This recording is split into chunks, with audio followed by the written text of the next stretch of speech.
한 결혼 업체에서 예비 결혼자들에게 배우자를 선정할 때 가장 먼저 보는 것이 무엇인가, 이것을 설문조사했습니다. 그 결과 배우자를 선정하는 데 있어서 첫째 조건을 성격으로 봤다고 하는 조사 결과가 있어요. 부부가 인물이 못났다고 헤어지는 경우는 별로 없죠. 미인은 3일이면 실증나고 추녀는 3일이면 익숙해진다고 했거든요. 그러니까 여러분, 인물이라고 하는 것이 사실 부부가 사는데 그리 중요한 것이 되지 않아요. 살다 보면은 학력, 직업도 마찬가지입니다. 그런 것들은 결혼 전에 이미 다 알고 하는 것이기 때문에 결정적인 사항이 되진 않죠. 그런데 성품, 성격은 결혼 전엔 잘 드러나지 않고 기가 막히게 감추고 있다가 살면서 지금 이렇게 다 하나둘 본색을 드러내는 경우가 있어서 살면서 이 성격, 성품이 맞지 않아서 정말 도무지 살 수 없는 그런 부부들을 보게 됩니다. 그러면 우리 사람들이 가장 선호하는 배우자의 성격은, 그 성품은 무엇일까? 그것이 온유함이라고 하는 거죠. 그리고 많은 사람들이 자기 자신도 그렇게 온유한 성품을 갖길 원해요.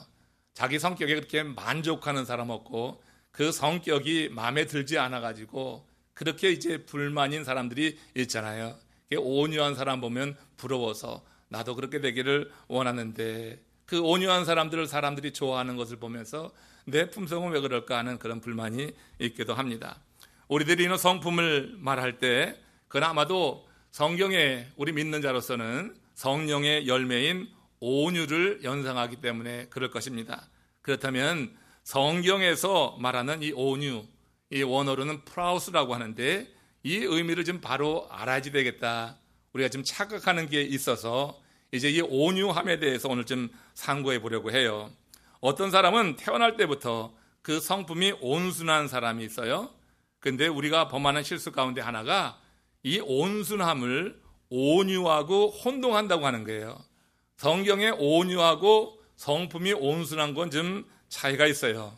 근본적으로 다릅니다. 온순은 태어날 때부터 받는 성품 자체, 유전적으로 받는 것이 될 수 있어요. 그 유순함이라고 할 수 있죠. 반면에 온유는요, 중생한 자에게 하나님이 성령 안에 주시는 선물이라고 하는 거예요. 이건 은사입니다. 온유는 은사예요. 성령의 열매인 온유, 프라우스는 신령한 성품이기 때문에 하나님이 중생한 자에게 선물로 주시는 거다. 온유한 자는 외적으로는 온화합니다. 유순한 것처럼 관대한 성품도 갖게 됩니다. 타인에 대해서 부드러운 태도를 보이게 되죠. 그러나 내적으로 상당한 차이가 있는 거예요. 내적으로 온순한 자는 우유부단할 수 있지만 이 온유한 자는 의와 진리에 대해서 확고한 믿음을 가지고 그것을 분명하게 표출할 줄 아는 사람이라고 하는 거예요. 이 점에서 외유내강이라고 하는 말이 온유한 자를 가장 잘 표현한 한자라고 생각합니다. 여러분들이 온유한 자가 정말 되기를 원한다고 하면 오늘 말씀에 귀를 기울여서 온유한 자는 과연 어떤 삶을 추구하는지, 성경에서 온유한 자라고 할 때 누굴 두고 온유하다고 하는지 한번 상고해 보면서 정말 우리들도 한번 다 온유한 자가 되었으면 좋겠어요. 사실 여러분, 성도들이 온유한 자가 되면은 그 교회는 건강하게 크게 성장할 줄로 저는 믿습니다. 왜냐하면 온유한 자는 겉으로 부드러워요, 관대해요, 사람들을 잘 대해요. 그러니까 새로 오는 성도들을 잘 품고 안고 그리고 섬기며 살아갑니다. 그러나 교회를 지키기 위해서, 이 죄 많은 세상에서 교회를 지키기 위해서 의와 진리에 대해서 확고한 그런 입장이기 때문에 분명한 그런 입장을 취하면서 교회를 지켜나간다 하는 거예요. 그래서 건강한 교회를 만들 때 온유한 품성을 가진 성도들이 교회 리더가 되고 앞서서 일하게 될 때 그 교회는 좋은 소문나는, 그야말로 하나님의 은혜가 보이면서 성장하는 그런 교회 될 줄로 믿습니다. 이제 새 성전 이 땅을 앞두고 우리 교회가 정말 하나님의 은혜 안에서 이 지역사회에 선한 영향력을 끼치면서 크게 성장할 줄로 믿습니다. 지금보다 더욱더 큰 게 성장할 줄 믿는데, 이왕에 여러분들, 이 교회를 이루고 있는 여러분들이 이 온유한 성품을 가진 온유한 자 되어서 정말 온유한 삶을 추구할 때 이루게 되는 하나님의 이 많은 복을 함께 누릴 수 있기를 원해요. 먼저 온유한 사람은요, 여백이 있는 삶을 추구합니다. 여백이 있는 삶, 여러분 소망하는 삶이죠. 이민을 살면서 우리 너무나 여백이 없어요. 여유가 없어요. 그렇게 쫓기듯 살아갑니다. 근데 온유한 사람은 하나님의 특별한 은혜 가운데서 여백 있는 삶을 살아간다고 하는 거예요. 너무나 긴장되고 쫓기듯 그렇게 성급한 삶이 아니라 하나님이 주시는 그런 평안하고 여백 있는 삶이 있더라 하는 것입니다. 지난 14일 이탈리아 북부 제노바에서 모란디 다리가 붕괴되는 성수대교 붕괴같이 그런 참사가 일어나서 39명 정도가 사망했다고 하는 보도가 나왔어요. 이 붕괴 사고에서 한 트럭 운전사, 여기 초록색 트럭 운전사가 살아남았는데 그가 살아남게 된 이유가 참 극적입니다. 그는 바로 앞에서 다리가 끊기는 그 상황에서 차를 멈춰선 거예요. 급브레이크를 잡아서 멈춰섰는데 그렇게 급브레이크를 받게 된 이유가 있어요. 그가 인터뷰에서 이렇게 말했습니다. 나는 한 승용차가 내 트럭을 앞질러 가는 바람에 충돌을 피하기 위해서 급하게 브레이크를 밟았는데 그 순간 나를 추월한 승용차는 다리 밑으로 떨어졌고 나는 살아남게 되었습니다. 이런 인터뷰였어요. 여러분, 이런 사건 사고를 보면서 우리 인생을 생각합니다. 이런 걸 보면서 조금 앞선다고 우쭐할 필요 없겠다. 인생을 살아가면서 남들보다 조금 앞섰다고, 좀 더 많이 갖고 좀 더 많이 배우고 좀 더 힘이 있다고 우쭐할 일 아니다. 조금 뒤진다고 또한 좌절할 이유도 없는 게 인생 아닐까. 우리가 여러분 이런 여러 사건 속에서 우리에게 던져주시는 걸 메시지를 그렇게 들을 수가 있을 것 같아요. 여러분 1초 먼저 가려다가 아주 먼저 가는 사람이 있고 1초 멈추어 서서 살아남는 사람이 있어요. 1초 먼저 가면은 좀 더 앞서는 것 같지만 이런 화를 당할 수 있고 1초 멈추게 되면은 늦추고 뒤처지는 것 같지만 실제는 살아남는 그런 삶이 되는 것입니다. 근데 오늘 우리는 뭔가 쫓기듯 긴장감 속에서 마음의 여유가 없이 남을 이기고 남을 어떻게 비방하고 비난하고 그렇게 여러분 각박한 인생을 살아가며 염려하고 살고 있지는 않습니까? 그렇게 뭔가 자꾸 서두르고 뭔가 이렇게 채워지지 않는 것으로 인해서 염려하고 살아가는 것. 어제 아침에도 나왔지만 중국의 한 현인은 그래서 이런 인생을 가리켜서 허리, 워리, 레리라고 했어요. 사람이 허리 너무 서두르면서 그렇게 긴장감 속에 열심히 사는데 그 삶이라고 하는 것이 워리, 염려로 가득 찬 것이고 이렇게 급하게 살면서 염려한 인생, 그 삶을 살다가 결국은 레리, 묻히고 만다. 이게 인생이라고 그렇게 여러분 서술하는 것을 듣게 됩니다. 이렇게 여백 없는 인생을 사는 현대인들이 가장 좋아하는 말씀이 뭘까 생각해 보니까 오늘 본문의 말씀일 것 같아요. 사실 이 본문의 말씀도 온유한다고 하는 말에 오해를 갖고 있는 것처럼 좀 오해가 되는 부분이 없지 않아 있지만 아마도 이 말씀은 누구에게나 정말 귀하게 들리는 위로가 되는 말씀이 될 수 있습니다. 마태복음 11장 28절 함께 읽습니다. 수고하고 무거운 짐진 자들아 다 내게로 오라. 내가 너희를 쉬게 하리라. 예수님의 이 초청의 말씀은 단순히 육체적으로 지친 사람을 대상으로 하신 말씀이 아니에요. 육신적으로 직장 생활하고 삶이 너무나 힘들어서 지쳐있는 사람들에게 와라. 그러면 육신의 힘을 주겠다고 하는 그런 차원이 아니죠. 예수님은 원죄로 인한 짐, 율법의 그 무거운 짐에 지쳐있는 동족을 초청하신 거예요. 예수님이 이 초청을 하나님과 자신이 하나라고 하는 전제하에서 선포하신 것이에요. 이 초청은요, 죄에서 자유케 하는 권세가 예수 자신에게 있다고 하는 영적인 권위가 담겨있는 선포라고 하는 거예요. 그래서 하나님과 자신이 하나라고 하는 그런 전제, 이런 믿음 속에서 나에게 오라고 하는 거예요. 수고하고 무거운 짐진 자들은 다 와라. 이 수고하고 무거운 짐진 것이 어떤 것입니까?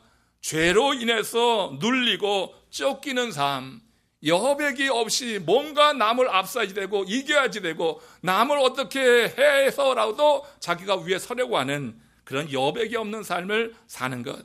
이게 여러분 죄로 말미암아서 우리 인생이 그렇게 탐욕 가운데 욕심 가운데 사로잡힐 때 우리가 살아가는 그런 인생이라고 하는 거예요.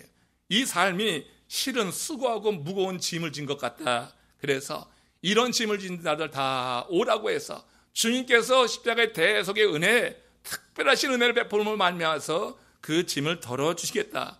그래서 이 죄짐으로 말미암아 허덕이는 인생, 지친 인생들이 예수 안에서 쉼을 얻게 하겠다고 하는 그런 말씀이에요. 주님은 이런 자들이 당시에 초청을 받아들여서 죽게 나올 때 안식이 있는 삶, 여백이 있는 삶, 쉼을 주겠다고 하는 거죠. 그리고 예수님이 이 참 안식을 얻을 수 있는 길을 다음과 같이 좀 더 구체적으로 제시했어요. 마태복음 11장 29절 말씀입니다. 시작. 나는 마음이 온유하고 겸손하니 나의 멍에를 메고 내게 배우라. 그리하면 너희 마음이 쉼을 얻으리라.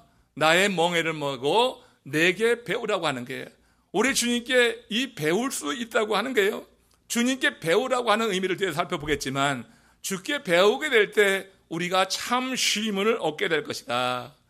여러분, 세계적인 물리학자 알버트 아인슈타인이 그렇게 말했어요. 인생을 사는 방법은 두 가지가 있는데 하나는 아무 기적도 없는 것처럼 사는 것이고 또 다른 하나는 모든 일이 기적인 것처럼 사는 것이다. 물리학자의 관점에서 세상을 바라볼 때 이 세상을 생각 없이 보면 아무 기적도 일어나지 않는 것 같아요. 그런데 조금만 생각하면 이 세상은 온통 기적으로 가득 차 있다고 하는 게 물리학자의 입장인 것입니다. 여러분, 저는 이것을 신앙적으로 바꾸어서 우리가 주의 멍에를 메고 주께 배워서 주와 같이 된다고 하면은 모든 일이 사실 기적인 것처럼 살게 될 것이라고 믿습니다. 그런 인생이라고 하면은 하나님의 신이 함께하는 그런 삶이 될 테니 사실 죄인인 우리들이 하나님의 영을 함께 모시고 산다고 하는 자체가 기적이 아닐까. 우리가 이제 더럽고 추한 인생이 하나님의 거룩한 영에 사로잡혀 산다고 하는 것이 이것이 기적 아니냐. 거기에다가 하나님이 그 삶을 다 주관하실 테니 하나님이 우리와 함께 하실 때 내 삶을 다 주관하신 거예요. 내가 주님을 영접함으로 주의 신이 우리와 함께하고 그럴 때 내 모든 무거운 짐을 주님께서 다 감당하실 뿐만 아니라 인생의 무거운 일들, 문제도 주관하실 테니 이제 염려 걱정이 없는 안식과 여백이 있는 그런 삶을 살 수 있을 것이니 이것이 여러분 그 자체가 기적이 아닐까. 여러분, 이런 기적을 맛보시기를 주의 이름으로 축원합니다. 아무 기적이 없는 것처럼 어제가 오늘 같고 오늘이 어제 같고 그저 무의미하고 몸이 건조한 인생이 아니라 매 순간순간이 하나님의 기적이라고 하는 것. 하나님께서 내 삶을 붙잡고 있는 것이 경험돼서 매 순간 감동과 감격이 있는 이런 삶. 여러분, 하나님의 영에 확실히 사로잡히고 하나님의 영이 나와 함께한다고 하는 믿음 속에서 그런 삶이 가능할 수 있다고 하는 거예요. 그러면 우리가 예수와 같이 된다고 하는 말은 과연 무슨 뜻인가? 예수와 같이 될 때, 예수께 배워서 예수와 함께 될 때 이런 이제 특별한 은혜를 경험한다고 하면 예수를 닮는다고 하는 것, 예수같이 된다고 하는 것은 예수를 닮는 것이다 하는 거예요. 외모는 닮지만 마음이 닮지 않은 사람 있죠. 반면에 외모는 전혀 닮지 않았는데 마음이 닮은 사람들이 있어요. 어떤 사람들이 진정 닮은 사람입니까? 여러분, 1부보다 2부에 대답이 없네요. 1부에는 바로 대답이 나오던데 여러분, 마음이 닮은 사람이 진짜 닮은 거죠. 외모가 닮았는데 마음이 다르면요 아주 화나 짜증나요. 외모가 닮으면 나와 같으리니 하는데 근데 마음의 생각이 전혀 달라. 그럼 시험 드는 거예요. 근데 외모는 다른데 그래서 처음에는 멈칫했는데 가만 보니까 마음이 닮아 있어요. 그럼 호감이 가는 거 아니에요. 마음이 닮은 사람하고 호감이 가잖아요. 그래서 같이 하려고 하는 그런 생각 들지 않겠어요? 그렇잖아요. 여러분, 우리는 다 각각 너무너무 다양한 외모를 갖고 있어요. 너무너무 다양한 마음을 갖고 있었어요. 근데 어때요? 예수 그리스도로 말미암아서 우리가 예수를 주로 영접하게 될 때 그 다양한 마음들이 예수 안에서 예수의 마음을 닮음으로 말미암아서 우리가 서로 닮아가는 그런 지체가 된 줄로 믿습니다. 아직까지 그것을 경험하지 못하고 내가 그래 하는 사람이 있는지 모르지만 정말 예수의 지체가 됐다고 하면, 그 몸에 붙어있는 지체가 됐다고 하면 예수의 생각으로 우리의 마음이 하나 돼야 될 줄로 믿습니다. 예수님은 나는 마음이 온유하고 겸손하다고 했어요. 당신의 마음이 어떠한지 우리에게 알려주셨어요. 그러므로 우리가 예수와 같이 된다고 하는 것은 예수를 닮는 것인데, 예수를 닮는다고 하는 것은 외모가 아니라 예수의 마음을 닮는 것이다. 그 마음은 이처럼 온유함이라고 하는 거예요. 예수처럼 온유한 마음을 담는 것이 예수를 담는 것이고, 그것이 예수와 같이 되는 것이다.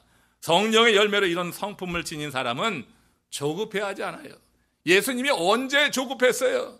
자기에게 그렇게 죽음의 그림자가 들이올 때도 허겁지겁 서둘지 않았어요. 당황하지 않았어요. 얼마나 담대하게 그 순간을 맞이했는지 몰라요.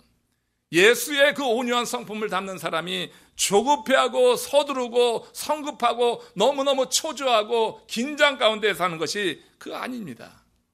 예수의 마음을 닮아서 온유한 마음을 갖게 될 때 우리는 하나님의 때를 기다려요. 우리 주님께서는 그 하나님의 때에 따라서 행동을 하셨어요. 예수님께서 눈먼 자를 눈을 열어주시고, 그리고 여러 각색 질병에 걸린 자를 치유하신 다음에도 나가서 아무에게도 알리지 말라고 그랬어요. 우리 같으면 여러분, 작은 치유만 하나 있어도, 저도 그래, 만약에 제가 어떤 중병을 위해서 중보하며 기도했는데 벌떡 일어났다고 하면은 그거 동네방네 다니면서 자랑하고 싶을 텐데, 주님께서 그렇게 하지 않았어요. 주님께서는 하나님의 때를 기다려서 자기 자신을 드러날 때가 언제인지, 감출 때가 언제인지 이거에 따라서 행동했기 때문에 절대 세상 일로 인해서 조급하고 허둥대지 않았다고 하는 것입니다. 앞서가려고 하지도 않았고, 하나님께서 정한 그때 자기 자신을 던져서 십자가의 제물이 되셔 우리에게 이런 큰 자유를 주신 줄로 믿습니다. 그 온유한 사람은 여백이 있는 삶을 사는 거예요. 예수를 닮아서 온유한 마음을 갖게 될 때 여백이 있는 인생, 쉼과 안식이 있는 인생을 영위하게 된다. 정말 여러분, 이제 온유한 자가 되고 싶습니까? 그러면 겉으로는 이렇게 부드러운 그런 모습과 함께 내적으로 우유부단한 것이 아니라, 유순하고 온순한 자는 우유부단할 때가 많아요. 결정적으로 행할 때 하지 못하고 미루고 막 그럴 때가 있어요. 그러나 온유한 자는 하나님의 말씀과 진리가 그 속에서 그를 사로잡아서 이렇게 분명한 그 입장 속에서 자기의 입장을 드러내며 사는 가운데 주 안에 있기에, 하나님의 뜻을 따르기에 이런 여백을 갖는 삶을 살아간다 하는 것입니다. 두 번째 여백이 있는 이 온유한 사람은 하나님의 의를 추구한다고 하는 거예요. 하나님의 의를 추구하는 것. 온유하면 우리는 무엇보다 온화한 성품을 떠올린다고 했어요. 이 점에서 온유의 열매를 생각할 때 노를 바란다고 하는 것은 상상하기 어렵죠. 온유한 자가 노를 바란다고 하는 게 상상되지 않잖아요. 항상 부드러운 미소를 얼굴 가득 품고 있는 모습이 그려지는데 사실 그렇지 않다고 하는 거예요. 성령의 열매 온유는 이와 완전히 다른 면이 있습니다. 마태복음 11장 29절 좀 전에 읽었지만, 우리 주님은 마음이 온유하다고 했지만 바리새인 서기관과 맞설 때는 매우 강력한 입장을 보이셨고 목소리를 높이셨어요. 그들을 향하여서 뭐라고 욕을 합니까? 회칠한 무덤 같은 존재라고 했어요. 독사의 자식이라고 소리를 높여서 그렇게 우리 주님은 그들을 대하셨습니다. 성전에서 장사하는 이들을 만날 때는 채찍을 만들어서 후려치면서 내쫓았고 상을 뒤엎기까지 해서요, 거기에서 여러분 온유한 모습, 우리가 상상하는 온유한 모습이 그려집니까? 아주 큰 노를 바라신 예수님이에요. 예수님은 자신을 조롱하는 자들에 대해서는 저들이 하는 일을 알지 못한 아이다 하며 하나님께 용서를 구했어요. 중보기도 했어요. 자기를 조롱하는 자에게 대해서는 인내했지만 하나님의 말씀이 왜곡되고 하나님의 나라가 침해되고 무시당하고 불의가 행해지는 모습에 대해서는 불같이 진노하시고 분노하신 게 구약에 나오는 우리 하나님 같아요. 여러분, 우리 하나님 예수 그리스도의 그 모습이 이처럼 온유하다고 할 때 그 온유의 모습 속에는 부드러움과 함께 이런 강함이 있다고 하는 것을 생각해 봐야지 돼요. 한여름 또 모세 이야기를 보면은 모세가 시내산에서 하나님의 계명은 두 돌판에 받아 내려오게 될 때 그 산 밑에 펼쳐진 장관, 그것은 아주 금송아지를 만들어 놓고 아론이나 모든 백성이 우상 숭배하는 그 모습 속이었어요. 그 모습을 보고 이 모세가 어떻게 했어요? 두 돌판 하나님께 받은 거예요. 하나님이 직접 써주신 거예요. 이 두 돌판을 내동댕이 치면서 그들에게 크게 분노하신 그 모세의 모습을 보게 됩니다. 거기에 우리가 생각하는 온유한 모습, 우리가 흔히 상상하는 온화한 모습은 볼 수가 없어요. 근데 하나님은 모세를 책망하기는커녕 그를 더 귀하게 여기시면서 칭찬하셨습니다. 민수기 12장 3절 말씀이 이렇게 기록이 됩니다. 시작. 이 사람 모세는 온유함이 지면의 모든 사람보다 더하니라. 지면의 어떤 사람보다 온유함이 더하다. 우리의 상상하는 유순한 모습, 온순한 모습, 그것이 온유가 아니더라. 하나님의 나라가, 하나님이 회방당하고 진리가 이렇게 수욕당하게 될 때 분명히 자기의 뜻을 밝히고 저항할 줄 아는 게 온유라고 하는 것입니다. 개인적인 모욕을 당했을 때 나의 의를 드러내는 그런 화랑은 다른 거예요. 모세나 예수의 분노는 하나님의 의에 의한 것으로 그건 칭찬받을 만한 일이었다. 온유한 자는 하나님의 의를 추구하는 사람이다 하는 것입니다. 두 마리의 거북이가 대화를 나눕니다. 세상에 악과 불의가 가득 찬 걸 보면서 두 마리 거북이가 이런 대화를 나누는 거예요. 먼저 거북이가 말합니다. 이보게, 나는 하나님이 막을 능력이 있으시면서 왜 가난과 기근과 불의를 이 땅에 허락하시는지 물어보고 싶네. 그 말을 들은 상대 이 거북이가 대답을 해요. 그래, 나는 하나님이 똑같은 질문을 나한테 던질까 봐 무섭네. 여러분, 이 세상에 악과 불의가 있는 것에 대해서 우리의 몫이 있다고 하는 거예요. 우리가 책임이 있다고 하는 거예요. 하나님의 의를 가지고 거기에 저항할 책임이 우리 가운데 있다고 하는 것입니다. 신앙생활하면서 여러분, 우리가 온유함을 추구한다고 할 때 그냥 부드러운 면만이 아니라 이렇게 진리 이 부분에 대해서, 우리가 하나님의 의 부분에 대해서는 이렇게 분명한 자기 입장을 갖고 있을 때 그것이 진정으로 온유하다, 이렇게 볼 수 있어요. 결국 이제 결론적으로 볼 때 온유한 사람이 누구냐? 외유 내강의 삶을 추구하는 것이다. 그래서 말하는 거예요. 한쪽으로 치우치는 게 아닙니다. 여백을 추구하는 삶에서는 부드러움이 보이잖아요. 근데 하나님의 의를 추구하는 삶에서는 굉장히 강한 면이 보인단 말이에요. 이 점에서 외유 내강이라고 하는 것이 온유한 사람을 가장 잘 표현한 그런 한자라고 말씀을 드렸던 것입니다. 온유한 자는 겉은 부드럽지만 속은 심지가 굳은 사람으로 성경의 인물을 통해서 이제 한번 같이 얘기 나누면서 오늘 말씀을 한번 정리해 보겠어요. 정말 온유하다고 하는 것이 어떤 삶인가? 한 예로서 온유한 자, 지면에 이보다 온유한 자가 없다고 하는 모세가 있었지만 오늘 모세 이야기 말고 입다 이야기를 통해서 정말 온유하다고 하는 것이 어떤 삶을 사는 것인가, 이 인물을 통해서 한번 살펴보면서 말씀을 정리해 봅니다. 자, 이 입다는 사사 시대 사사로 사역한 사람이죠. 사사라고 하는 것은 왕정 시대의 그 이스라엘의 최고 지도자죠. 왕정 이전에 이스라엘의 최고 지도자를 사사라고 해요. 이 사사 가운데 입다라고 하는 사람이 있었던 거예요. 입다는 사사라고 하는 그 당시로서는 그 족속 가운데 최고의 지위에 올라가기 전에 정말로 파란만장한 인생을 걸어온 그런 인물입니다. 그는 기생의 아들로 태어났어요. 그리고 고향 사람들과 형제들의 냉대 속에서 그렇게 자랐습니다. 하나님, 이 아버지의 무관심 속에 방치된 그런 어린 시절을 살았어요. 상처가 상당히 많은 사람이죠. 어려서부터 눈칫밥 먹으면서 자랐습니다. 청년기에 이르는 이 입다는 그 인생의 전환점이 되는 한 사건을 겪게 돼요. 부모의 유산 문제가 불거지게 되면서 그 이복 형제들이 집요하게 견제하고 미워하게 되자 더 이상 그 마을에서 살 수 없어서 쫓겨나게 되는 것입니다. 성경은 그때 입다가 처한 상황을 이렇게 서술합니다. 사사기 11장 3절을 말씀 읽겠습니다. 이에 입다가 그의 형제들을 피하여 돕 땅에 거주하며 잡류가 그에게로 모여와서 그와 함께 출입하였더라. 입다가 돕으로 들어가서 거주하게 됐을 때 어떤 일이 벌어졌어요? 잡류가 그에게 모여와서 입다는 그들 중에 함께 거하게 된 거예요. 그 이 잡류가 누구냐? 이 잡류는 어떤 이들입니까?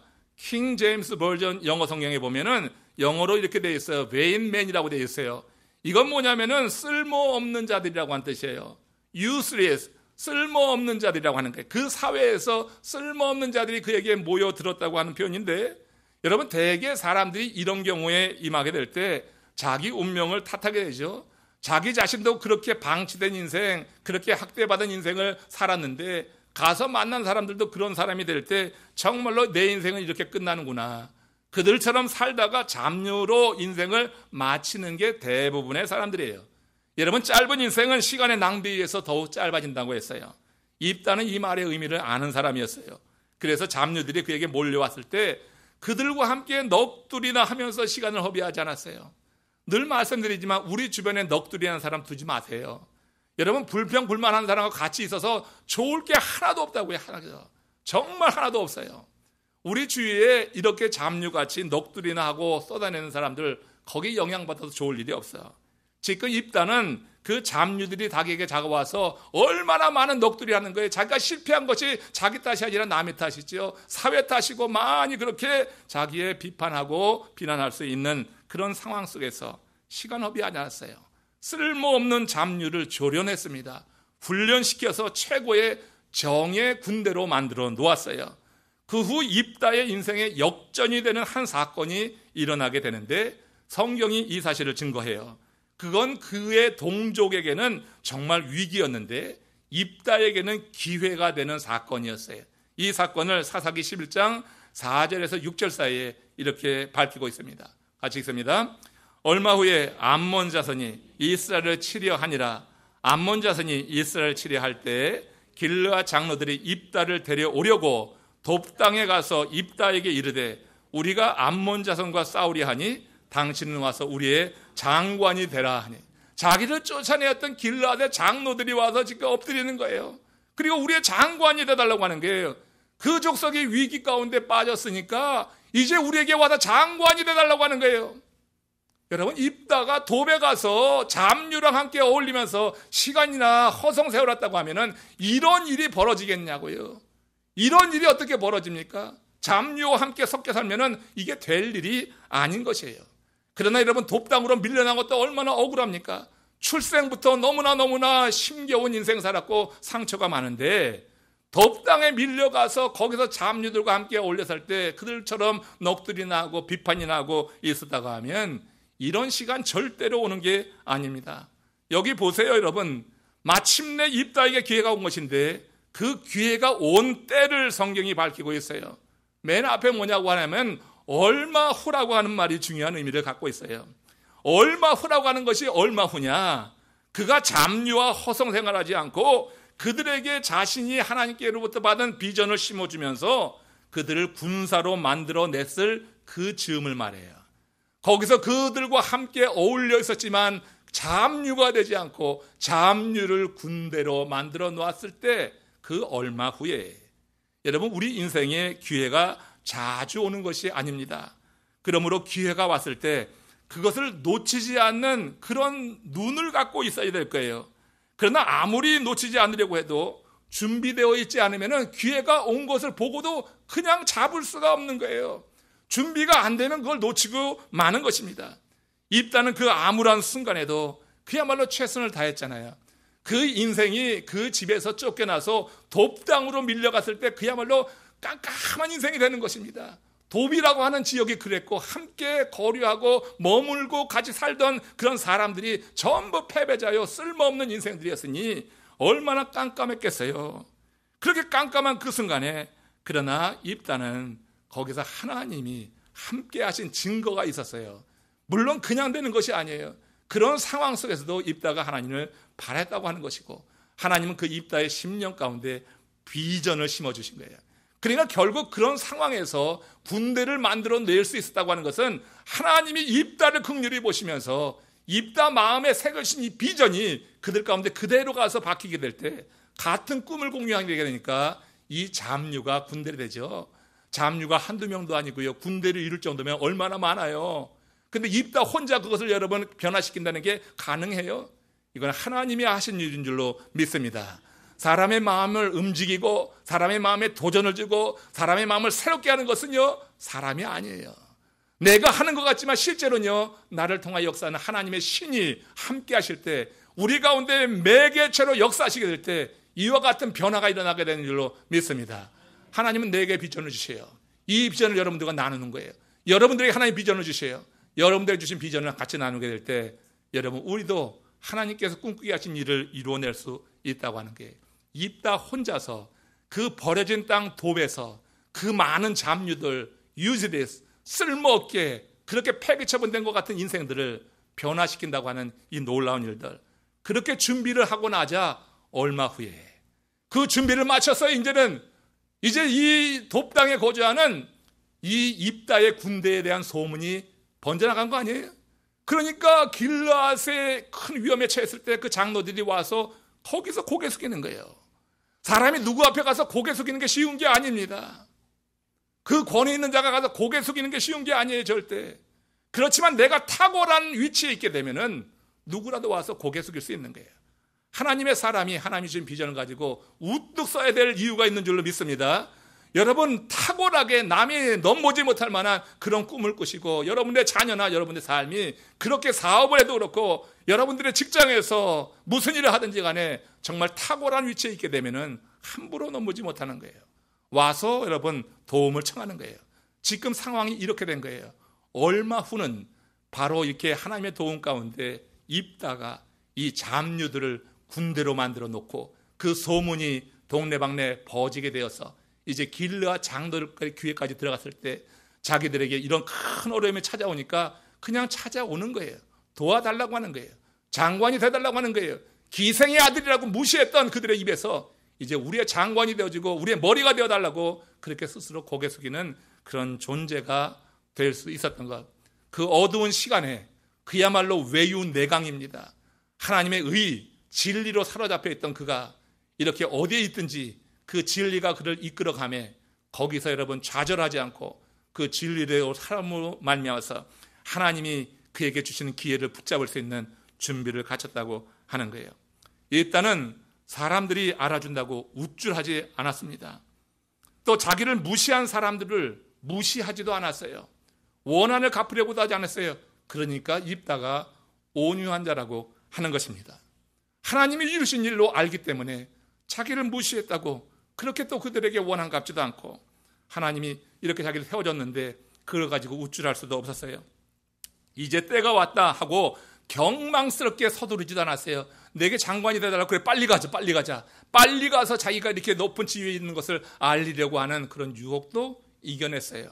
어떻게 해서 여기 대신 이 입다가 미스바로 갔어요. 거기서 단을 쌓아서 하나님께 제사를 올리는 거예요.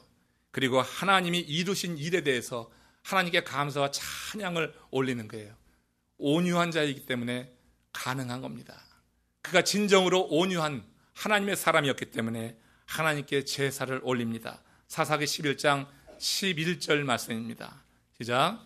이에 입다가 길르앗 장로들과 함께 가니 백성이 그로 자기들의 머리와 장관을 삼은지라. 입다가 미스바에서 자기의 말을 다 여호와 앞에 고하니라. 이 자기의 말이라고 하는 것이 과연 무엇인가 많이 생각해서 예전에는 이 자기의 말 가운데 그 마음속에 있는 원한 같은 거 너무 분통함, 원통함도 다 포함해서 이야기했는데 이 주석서에는 뭐라고 되어 있냐면 이 부분이 어떻게 되냐면 자기가 맡은 일을 다 감당하겠다고 하나님 앞에 내게 이런 기회를 주셔서 감사하고 이 일을 내가 정말 충실히 감당하겠다고 자기의 말로 고백했다고 하는 것 이렇게 풀어 있어요. 아무튼 그 미스바에서 단을 쌓아서 하나님께 자기의 말을 다 쏟아볼 때 내가 이를 다 감당하겠습니다 하는 말 외에도 제가 인간적으로 생각할 때 지난 세월 속에서 얽히고 상해했던 그런 마음까지도 다 토로하면서 하나님 그 시간에 정말 어두운 시간에 정말로 암울하고 희망이 없는 그 시간에 하나님이 나와 함께 해주신 것 감사합니다 고백하면서 자기에게 장관의 직분을 주신 하나님 앞에 자기 말로 잘 감당하겠다고 고백했다고 그렇게 보는 것입니다. 모든 것을 하나님께 의탁하면서 관대한 성품으로 이제는 고향 사람들을 대하고 그렇게 힘을 가졌다고 남용하지 않고 원한에 매여 있지도 않고 하나님의 뜻을 묻는 성숙함, 외유내강, 진정으로 온유한 자의 모습을 보였다고 하는 것을 보게 돼요. 말씀을 한번 정리하면서 여러분 이렇게 얘기합시다. 인간은요 바람 앞에 흔들리는 갈대 같은 존재예요. 그죠? 우리는 갈대 같은 존재. 철학자 파스칼 이야기했죠? 갈대다. 근데 인간이 갈대랑 다른 게 뭐냐? 우리 인간이 갈대라고 하는데 갈대랑 다른 점이 있는데 그것은 생각하면서 흔들린다고 하는 거예요. 우리는 흔들리기는 하되 생각하면서 흔들려요. 그죠? 특별히 하나님의 사람들, 온유한 사람들, 외유내강의 성품을 가진 사람들은 흔들려요, 그들도. 근데 생각하면서 흔들린다. 그러면 그 바람은요, 인간의 삶을 밀고 나가는 그런 추진력이 되는 거예요. 에너지가 되는 거예요. 사실 바람이라고 하는 것은 저항으로만 느끼잖아요. 근데 저항으로만 느끼는 사람들은 인생을 살면서 항상 불행하다고 하는 거예요. 근데 바람을 저항으로만 느끼지 않고 생각을 하게 될 때 이 바람을 내 삶을 밀고 나가는 추진력으로 바꿀 수가 있어요. 그러니까 생각을 하면은 바람이 올 때 우리는 불평이 아니라 하나님께서 내 삶을 더 밀어가시고 더 높이시고 할 기회로 삼는다고 하는 거예요. 그래서 사람은 생각하는 갈대, 우리도 여러 가지 연약함이 많이 있지만 그러나 생각한다고 하는 것이 매우 다른 거예요. 온유한 자는 정말 생각하는 사람이에요. 정말로 바람이 불 때 생각하는 사람이에요. 서정주는요, 그런 시를 썼어요. 나를 키운 것은 8알이 바람이었다. 내 삶의 8알이 바람이었고 나는 8알의 바람 덕에 이만큼 자랐다고 하는 거예요. 그 바람은 외로움과 기다림과 허무라고 했어요. 인생을 살면서 외로움과 기다림과 허무는 사람을 좌절시킬 수 있는 거예요. 내 삶을 무너뜨릴 수 있는 거예요. 그렇지만 이런 바람이 내게 올 때 그 바람을 생각하는 거예요. 이 바람을요, 나를 무너뜨리고 나를 좌절시키고 절망시키고 땅에 달라붙게 하는 것이 아니라 이 바람이 올 때 이 바람을 내 삶을 밀고 가는 것. 현실의 이런 어둠 가운데 있다 할지라도, 정말 내 삶이 답답한 상황에 있다 할지라도 이 바람을 내 삶을 밀어 올리는 원동력으로 삼을 수 있는 것은 생각에 달려있는 거예요. 여러분, 온유한 자는 인생 살면서 여러 일 당합니다. 그들도. 그러나 하나님이 주신 생각을 가지고 자기에게 다가오는 이런 인생의 여러 종류의 바람을 자신의 삶을 밀고 나가는 에너지로 변화시키는 그런 믿음이 있는 사람이에요. 시인은 바람 앞에 흔들리긴 했지만 그때 생각함으로 바람을 이용해서 성장할 수 있음을 그렇게 말했는데, 우리도 살면서 바람 앞에 맞설 때가 정말 많고, 특별히 신자로 산다고 하는 것은 세상의 가치관과 다른 가치관을 갖고 살기 때문에 고난과 시험과 연단이란 바람이 많이 밀려오는 겁니다. 정말 참된 신자로 살면서도 전혀 고난도 연단도 시험도 없이 살았다고 하는 것은 바람과 함께 밀려갔기 때문에 그런 겁니다. 바람을 우리가 저항으로만 아니라 이것을 타고 올라가기 위해서는 이런 바람이 불러올 때 이것을 잘 선용하는 생각이 있어야 돼요. 그래서 신자를 키우는 것도 8알이 바람입니다. 우리가 인생에 이 바람이 불지 않으면 절대 믿음 성장하지 않습니다. 웬만해서는 성장하지 않습니다. 우리는 편안함을 추구하는 존재입니다. 그러나 인생의 바람이 불 때, 그 바람 불 때 납죽 엎드리면서 우리 하나님의 은혜를 구하고 도움을 청할 때, 그때 우리가 영적으로 크는 거예요. 그래서 신자를 키우는 것도 8알이 바람이에요. 8알 이상이 바람이에요. 바람이 불 때 신자는 생각합니다. 하나님을 생각합니다. 그리고 하나님의 뜻을 묻습니다. 그러면 성령은 우리에게 그 바람을 타고 날아갈 수 있도록 돕습니다. 그리고 성령은 우리의 눈을 열어서 이렇게 올라가서 신령한 세계를 바라보게 하면서 세상을 초월해서 살아가는 그 삶이 무엇인지, 그 삶이 얼마나 감사하고 기쁜지 그것을 알려줍니다. 그래서 인생의 바람을 두려워하지 않고 오히려 바람이 올 때는 또 한번 기회를 주시는구나 하는 생각을 갖고 다시 한번 치고 올라가는, 내 삶을 돌이키면서 회개는 하지만 회개하면서 무너지는 것이 아니라 회개하면서 다시 치고 올라가는 가운데 하나님께서 꿈꾸게 하신 그런 일들을 이룬다고 하는 거예요. 입다를 보세요. 도부로 밀려갔을 때 그 상황을 보세요. 정말로 희망이라고는 하나도 없는 거예요. 우리라고 하면 잠님처럼 살다 끝나는 건데 하나님이 꿈꾸게 하신 비전이 있으니까 그 바람을 타고 올라서 이제 어떻게 해요? 사람들이 몰려와서 세워주는 거예요. 내가 올라가려고 하면 사람들이 칩니다. 내가 잘났다고 삐죽대면은 그 잘라버립니다. 근데 사람들이 세워주면 오래 가고요, 존경받게 되는 거예요. 온유한 입다처럼 우리가 그런 온유한 삶을 통하여서 이제 우리가 겉으로는 부드럽지만 내면에는 진리에 대해서 확실한 믿음을 가지고 강한 존재, 그래서 외유내강, 부드러움과 강함이 함께 가는 이런 온유한 삶, 하나님이 우리에게 선물로 주신 이 삶을 귀하게 여기셔서 믿음 안에 살면서 우리 교회를 더욱더 세우시는데 저와 여러분 모두가 다 주님 앞에 쓸모 있는 존재들 되시기를 주의 이름으로 축원합니다. 고개 숙여 기도합시다.